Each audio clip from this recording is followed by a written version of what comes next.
Hey, my mind wandering now. Listen, my mind then took off. My mind then took off so far, and we already talked about. You said, "Hey, be yourself now," and I'm gonna be myself. And this, so listen, we talking about wages, and I told you I think that cultural appropriation is a part of the conversation of reparations. Now, in terms of wages, I'm going there. In terms of wages, and thinking about the cultural productions of Living Single, the hit single, We Are Living, hey, versus Friends, life was gonna be this way.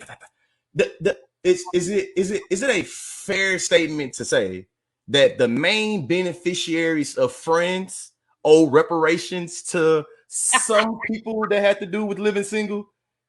Is that a fair declaration to make?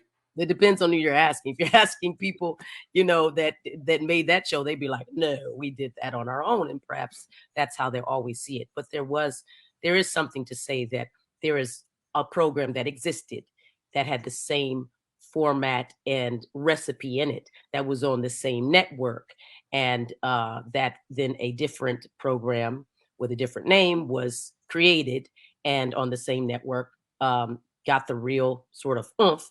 And next thing you know, you have Friends and there's Living Single and that type of thing. Listen, that happens all the time. And I know it's fun to talk about, but Black people have been first so many times and been culturally appropriator, or is that misappropriate, or is that appropriate? How do you say that? Man, I feel like you say both of them, appropriation and misappropriation.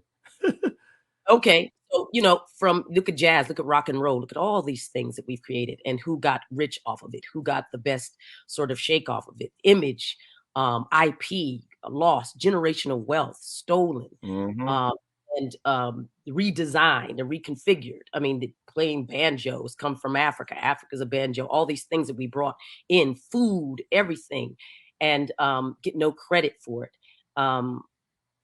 That is not only sad, it's wicked, because that doesn't tell the story of America. So yeah, you could make that and say, yeah, there's a case to be made there. I know that on Black Twitter, they'll go in, if you say something about Friends and Living Single, and that's what it is. And I've certainly had my dust ups, and I've tried to be as kind as possible. It's a different thing for me to say it than other people.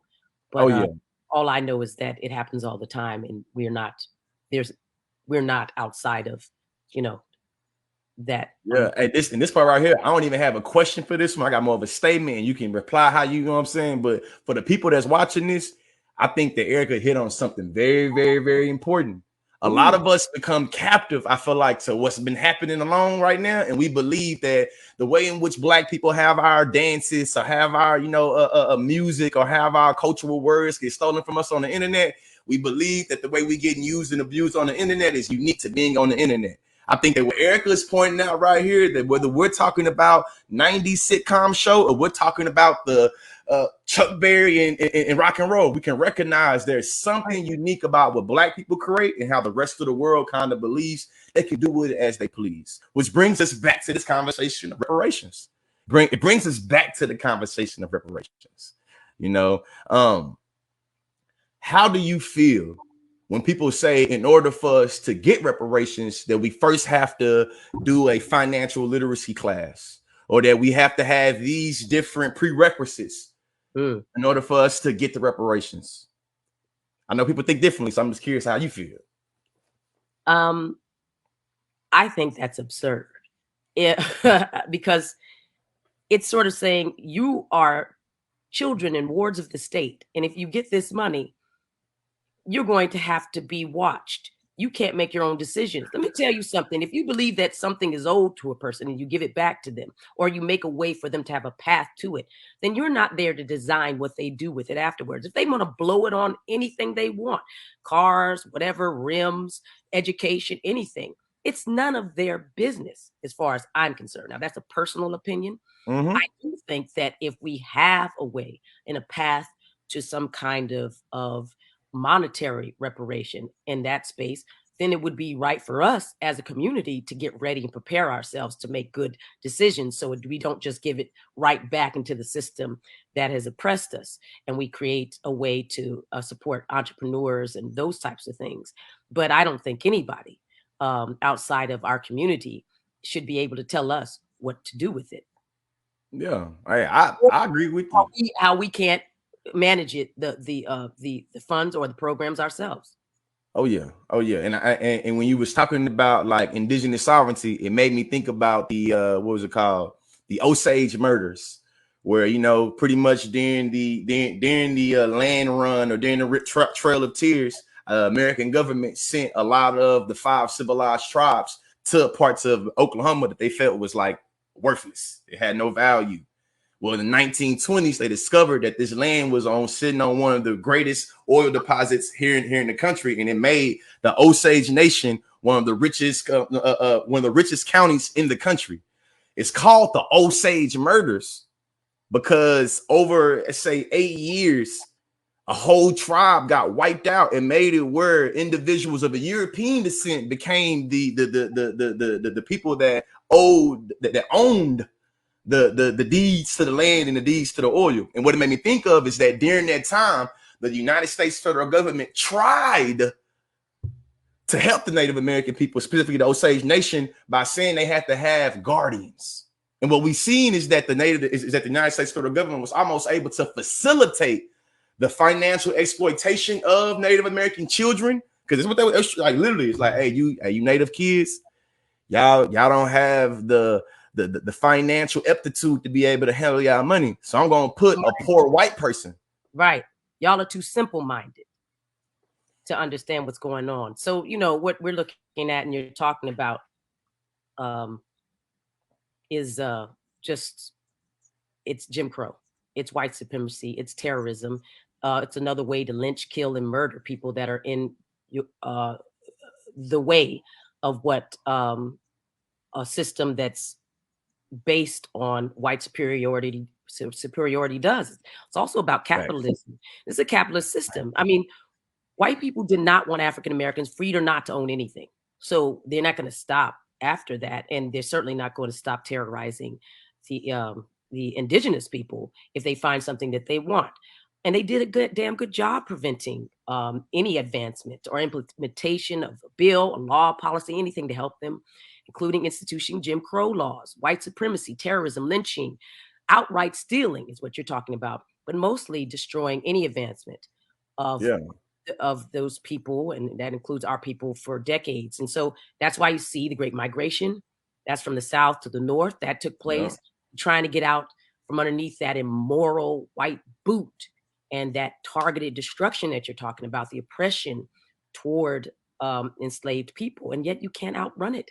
We found out you can't outrun it. If you went to Queen Mother Moore talked about how they went first to Los Angeles and found that was worse than the conditions in New Orleans, and they went to Chicago, worse. Then they said go to Harlem, just as bad. And she was in a space where her father had died, and she even talks about how her brother kicked them out. She said, "Oh, your brother's going to take care of you." And then the brother kicked her and her sisters out, and there she was trying to be a maid and being raped, she said, by a white man, and who again, they were making Black women down there tie their hairs in scarves because they said you were trying to seduce the men. Trying to get out from underneath that. Let me tell you something. Over and over again, we have these horror stories. And instead of horror stories, we would like to change the narrative and talk about victory stories. And this is an opportunity for white people and brown people and everyone who calls themselves American to join what I call, I don't call it, forgive me, but what Reverend Barber calls the Third Reconstruction. And the Third Reconstruction is, anybody understands history, the First Reconstruction being just after slavery, and that ended when white people came home, and Andrew, it was Jackson. Yeah. Well, yeah, definitely. It was, man, I want to get me started. I'm trying. Well, and then MLK's assassination, that's the end of the Second Reconstruction, civil rights. bill got signed. And so maybe perhaps we're in the third Reconstruction. And that gives us an opportunity to say, well, what can happen in this space? Because we're still dealing with that. Look at George Floyd. Look at Ahmaud Arbery. Look at all the things that are happening Taylor, all these stuff. over again. And every time the band stretches, it always goes bang back. It wants to go back to its default position. But what we need to do is have a great disruptor and say, we're not going to let that rubber band just flap back. We're not going to create something where we're waiting for the people in power or white people or white allies to do the right thing en masse. We're going to make it an obligation of the American government to say, you have not yet done what is right. And America can't be America without this. And in fact, just as James Baldwin say, if they can't be part of it, they will wreck it. Definitely. Definitely. I know in this conversation, we've talked a lot about reparations on a federal level. Something that I really, really appreciated about the film that was really thought-provoking is thinking about reparations on the state and local level. And that sister from Evanston, Illinois, when I say she was cooking every time she came on the screen, I was like, let me get out my notes and take out some stuff. I'm just curious. First, two things. How would you define reparations? I know at this point we've been talking for 30 minutes. We haven't necessarily kind of came out and gave full context. So when we say reparations, this is what we mean. And then what was it like having? I know you talked to her. What's it like talking to, you know what I'm saying, or listening to her speak, the sister from Evanston? How she? Man. Well, reparations, as defined in the dictionary, is the making of amends for a wrong one has done by paying for or helping those who have been wronged. That's a very simple thing. And that's what people need to know, but it's also a matter of justice in this case. We're not asking for charity. Anybody that's advocating for it is not asking for you to give them anything. They are saying we are owed this, and you must now find a way to create a path to wholeness. And so that's what reparations is. Robin Bruce Simmons is one of the new leaders that has emerged in this. It's what the film is partly about. In a great way, we wanted to create a film that I think, we really liked the 13th, which was what the sister, Yes. oh, that's my friend, Ava. Ava Durant, yeah. And we do something like that, but then we pivoted when we realized that there was an opportunity to do a movie about actual history being made. One of our producers, Zan Parker, called us one morning and said, I saw this article. There's this woman, an older woman in Evanston, Illinois, named Robin Bruce Simmons. And she just passed the first tax-funded reparations bill for Black residents in her city in American history. And so we jumped on a plane the next day, got there, and was able to film. If you go see the film, was able to film that historic meeting where they all get together and not only say that this is done, but acknowledge her.